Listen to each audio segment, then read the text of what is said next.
आता आपण घटक घेत आहोत लोकसंख्या व लोकजीवन। आता आपण घटक घेत आहोत लोकसंख्या व लोकजीवन।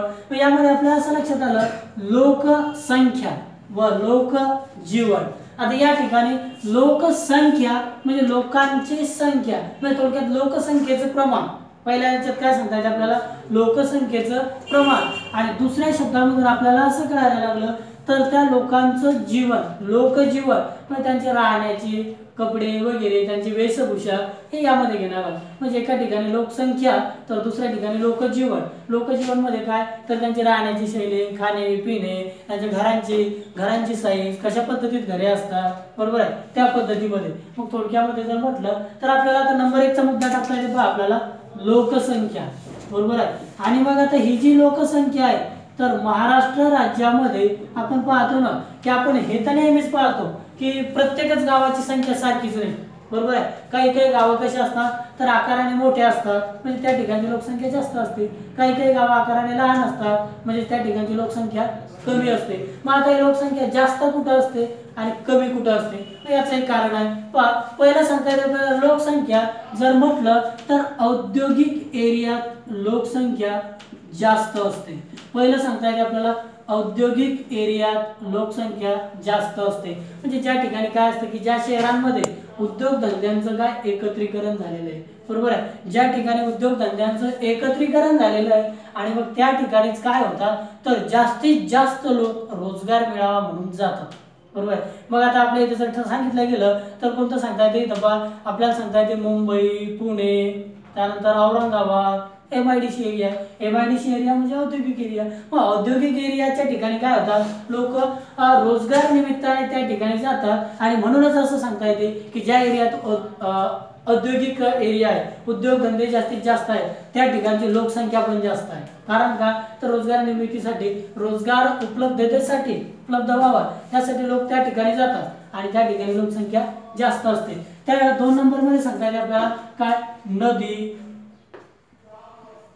ज्या ठिकाणी नद्यांची खोरी असतात, बरोबर आहे, नद्यांची खोरी, सुपीक जमीन ह्या ठिकाणी काय होते तर लोकसंख्या ही जास्त प्रमाणात असते, बरोबर आहे। म्हणजे नद्यांची खोरी आणि सुपीक जमिनीमध्ये काय होते तर शेतीसाठी चांगल्या पद्धतीमध्ये जमीन उपलब्ध असते आणि मग त्याचमुळे काय होते तर या एरियामध्ये जास्तीत जास्त प्रमाणात लोकसंख्या असते। मग आता आपल्याला असं लक्षात आलं तर राज्यामध्ये जी लोकसंख्या आहे ती काही ठिकाणांमध्ये दाट लोकसंख्या आहे तर काही ठिकाणांमध्ये विरळ म्हणजे पतली लोकसंख्या, कमी प्रमाणात लोक राहतात आणि त्याचं कारण आपल्याला 2 कारणांमध्ये सांगता येते। पहिल्या कारणांमुळे म्हणजे उद्योगधंदा एरियात रोजगार उपलब्धतेसाठी, रोजगार मिळवण्यासाठी जास्तीत जास्त लोक जातात आणि त्या ठिकाणी राहतात म्हणून त्या एरियातली लोकसंख्या जास्त असते। नंबर 2 मध्ये ज्या ठिकाणी नद्यांची खोरी असते मग त्या नद्यांच्या खोऱ्यामध्ये जमीन पण सुपीक असते आणि जमिनीला पाणी पुरवठ्यासाठी पाणी पण उपलब्ध असते आणि म्हणून अशाच एरियामध्ये लोकसंख्या जास्त असते। म्हणजे थोडक्यात लोकांना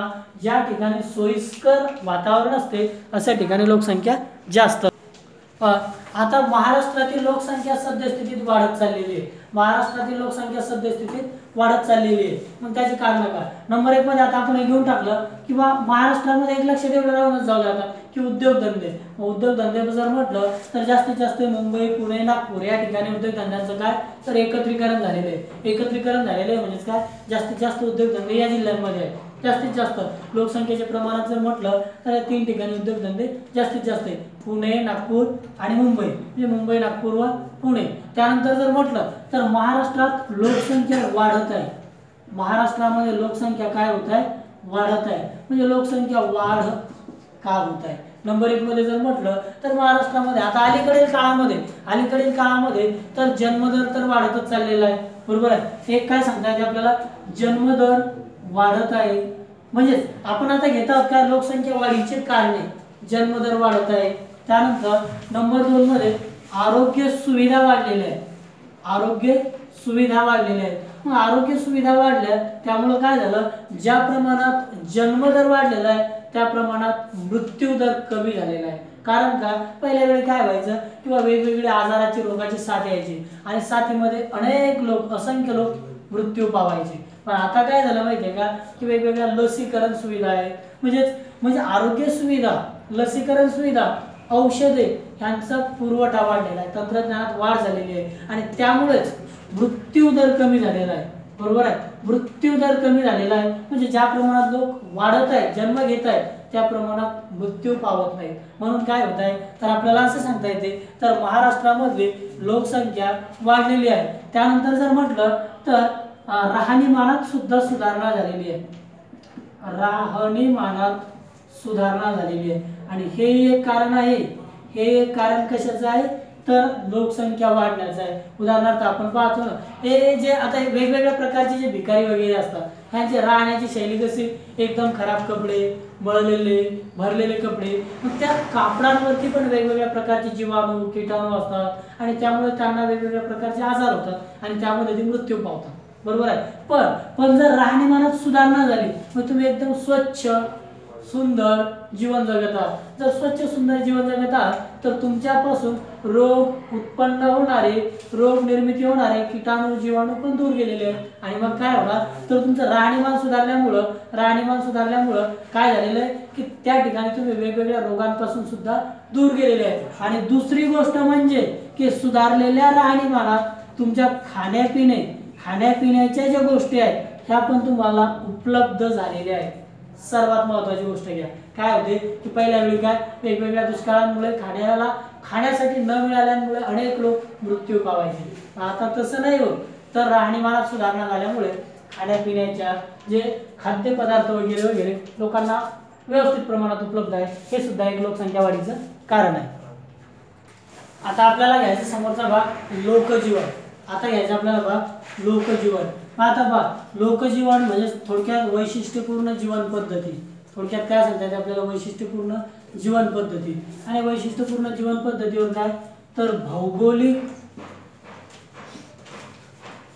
रचना, ह्यावर काय करतो, तर एक प्रभाव पडलेला असतो. थोडक्यात सांगता येते आपल्याला, पहा, कोणत्याही एखाद्या एरियात राहणारे जे लोक असतात, कोणत्याही एखाद्या एरियात अथवा भागात राहणारे जे लोक असतात, तर त्यांचा जो आहार, पोशाख, घरे, त्यांचा राहणीमान, भाषा, सण, उत्सव या सर्व गोष्टी अवलंबून असतात ते कोणत्या भौगोलिक एरियात अथवा भागात अथवा रचनेत राहतात ह्यावर त्यांचा तो काय, तर लोकजीवन किंवा त्यांची राहण्याची जी वैशिष्ट्यपूर्ण जीवन पद्धती असते ती अवलंबून असते. उदाहरणार्थ आता आपल्या भौगोलिक रचनेवर कसं आधारित आहे, प्रत्येक गोष्ट एक एक लक्षात घ्या.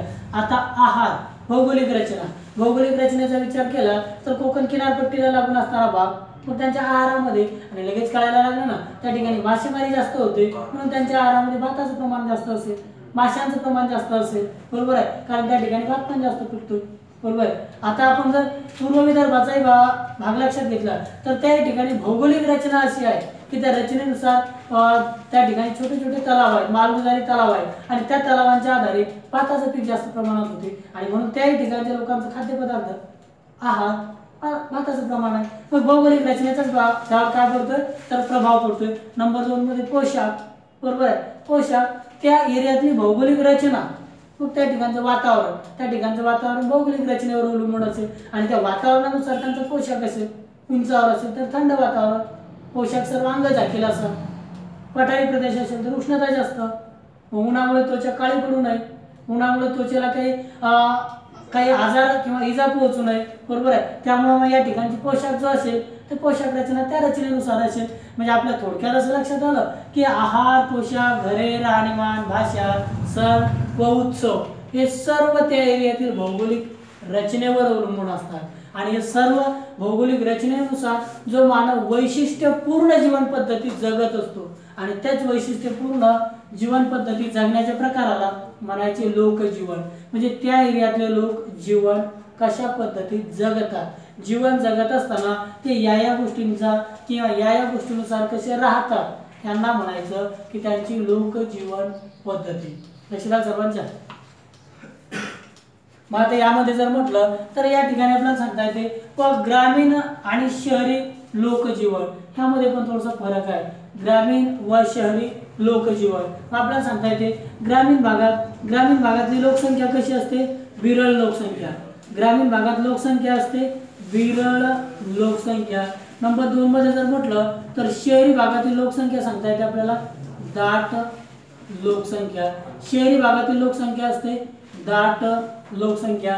आणखी आपल्या दुसरा फरक असा लक्षात आला की या लोकांचे व्यवसाय काय असतात ग्रामीण भागातील, ह्या लोकांचे व्यवसाय काय असतात शहरी भागातील।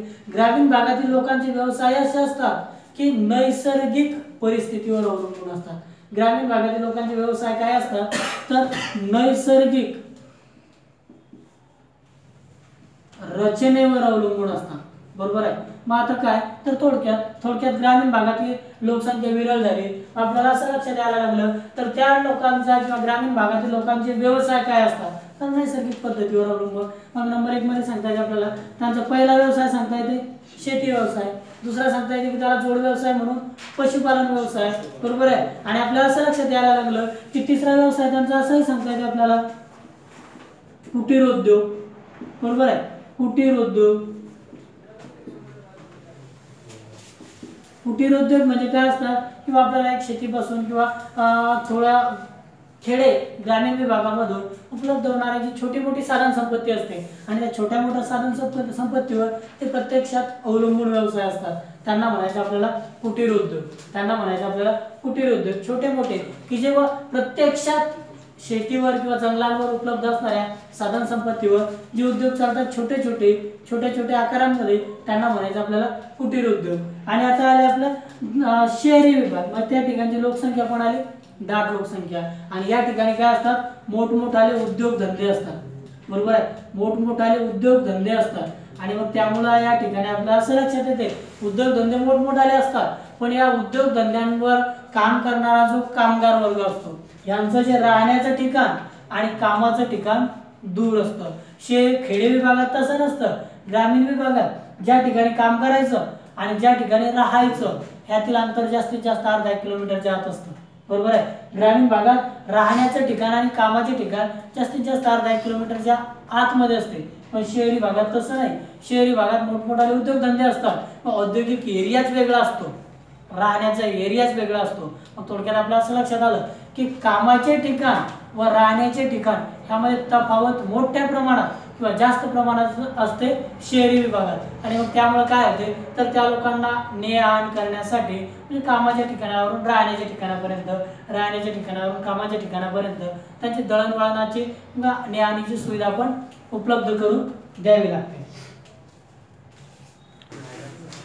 एक गोष्ट आपल्याला अशी पण लक्षात आली शहरी भागात काय होते लोकसंख्या जास्त असते, शहरी भागात लोकसंख्या मोठ्या प्रमाणावर असते। मग त्या ठिकाणी काय तर नगरपालिका महानगरपालिका ज्या असतात त्यांचा पाणी पुरवठा त्यानंतर आरोग्य सुविधा अशा ज्या वेगवेगळ्या सुविधा लोकांना द्याव्या लागतात आणि मग या ठिकाणी काय होते तर लोकसंख्या जास्त असल्यामुळं तो प्रशासनावर त्याचा एक ताण पण पडतो, बरोबर आहे। किंवा जेवढी जास्त लोकसंख्या आहे तेवढ्या जास्त लोकांना पाणी पुरवठा आरोग्याची सुविधा आणि इतरही सोयी सुविधा ज्या शासनामार्फत पुरवल्या जातात, बरोबर आहे, त्या पुरविताना त्यांच्यावर मोठ्या प्रमाणावर ताण पडतोय, बरोबर आहे। स्टेप बाय स्टेप विचार करू आपण कोकणातील जीवन पद्धती आणि आपल्या असं लक्षात आलं कोणत्याही ठिकाणची जीवन पद्धती जी असते ह्या मुद्द्यांना आधारित घ्यायची, आपल्याला या मुद्द्यांना आधारित घ्यायची। आता नंबर 1 मध्ये आपण सुरुवातीला विचार करू आहार, बरोबर आहे। मग आहार मध्ये जर आपल्याला विचार करायचं म्हटलं तर कोकणामध्ये काय होतं तर कोकण हा सागर किनाऱ्यावर वसलेला एरिया आहे, बरोबर आहे। मग कोकण किनारपट्टीमध्ये पावसाचं प्रमाण जास्त आहे आणि त्यामुळे काय होते तर त्या ठिकाणी जास्तीत जास्त उत्पादन भाताचे होते। आपल्या असं लक्षात आलं मग आता त्या ठिकाणी जर म्हटलं भाताचं उत्पादन जास्तीत जास्त होते, कोकण किनारपट्टीवर असल्यामुळे मासेमारीचं उत्पादन जास्तीत जास्त होते, म्हणून त्यांच्या रोजच्या आहारामध्ये मासे भात वेगवेगळ्या प्रकारच्या डाळी व नाचणीच्या भाकरी। कोकणामध्ये लोकांचा आहार जर म्हटलं भात मासे नाचणीची भाकरी व वेगवेगळ्या प्रकारच्या डाळी आढळतात, बरोबर आहे। 2 नंबर मध्ये जर त्यांचा पोशाख जर म्हटलं म्हणजे त्यांचे कोणकोणत्या प्रकारचे कपडे घालतात तर त्या एरियात काय सांगता येते आपल्याला उष्णता जास्त असते म्हणजे दमट वातावरण असते, त्यामुळे काय होतं तर त्या ठिकाणचे लोक सुती कपडे वापरतात, सुती कपडे थोडेसे थंड राहतात म्हणून ते सुती कपडे वापरतात। पुरुष जर म्हटलं तर पायजामा बंडी वापरतात, बरोबर आहे। तर कोकण किनारपट्टीवर कोळी लोक जास्त असतात, कोळी लोक जास्त असतात, म्हणजे ते खाली लुंगी वापरतात, वरती एक पॅन्ट वापरतात, डोक्याला रुमाल वापरतात, बरोबर आहे. त्यानंतर जर म्हटलं तर स्त्रिया जर म्हटलं तर ब्लाऊज, साडी या प्रकारचे कपडे वापरतात. स्त्रियांचं काय, ब्लाऊज, साडी या प्रकारचे कपडे वापरतात. तर आधुनिक जीवन पद्धतीतील बदलानुसार तरुण वर्ग त्या ठिकाणचा शर्ट व पॅन्ट वापरत आहे. त्या ठिकाणचा तरुण वर्ग शर्ट व पॅन्ट वापरत आहे. लक्षात आलं सर्वांच्या. हा झाला त्यांच्या पोशाखामधला बदल. त्यानंतर घरे, मात्र त्यांची घरे कशी असतात, तर आपल्याला असं माहितीच आहे कोकण किनारपट्टीमध्ये पावसाचं प्रमाण जास्तीत जास्त आहे. पावसाचं प्रमाण जास्तीत जास्त आहे आणि म्हणून ते लोक काय करतात, तर त्यांची जी घरे असतात, बरोबर आहे, त्यांची जी घरे असतात, पावसाचं प्रमाण जास्त आहे म्हणून पाऊस लवकरात लवकर उतरून जावा म्हणून उतरत्या छपराची घरे असतात. त्यांची घरे कशी असतात, उतरत्या छपरांची घरे असतात. मग यामध्ये छप्पर म्हणजे वरचा भाग. आता याच्या असते उतरत्या छपराचं कसं बनवायचं, तर मग यामध्ये सुरुवातीला तर मग काही नारळाची वगैरे वगैरे काहीतरी झावळ्या वगैरे असं वापरतात, त्यापासून छप्पर तयार करतात. काही ठिकाणी कौले आहेत, म्हणजे ते कौलारू घरे आहेत, बरोबर आहे. मग उतरत्या छपराची कौलारू घरे असतात. ह्याच्या ज्या भिंती असतात, ह्या भिंती तर त्या एरियात आढळणारा जो जांभा नावाचा दगड आहे, तर त्याच दगडाचा वापर याच्या भिंती तयार करण्यासाठी केलेला असतो. पण आधुनिक पद्धतीमध्ये सिमेंट कॉन्क्रीटची घरे सुद्धा त्या ठिकाणी तयार होत आहेत. आधुनिक पद्धतीनुसार सिमेंट कॉन्क्रीटची घरे सुद्धा त्या ठिकाणी तयार होत आहेत. त्यानंतर त्यांचं राहणीमान जर म्हटलं तर त्यांच्या आता उद्योगधंदे व्यवसायानुसार त्यांचं राहणीमान सुद्धा सुधारलेलं आहे. समोर सांगता येते आपल्याला त्यांची भाषा. आता कोकणातील लोकांची भाषा जर म्हटलं तर येथे प्रामुख्याने मराठी व मालवणी भाषा आहे. दोन भाषा कोणत्या, एक मराठी व मालवणी भाषा आहे. ही झाली त्या लोकांची भाषा.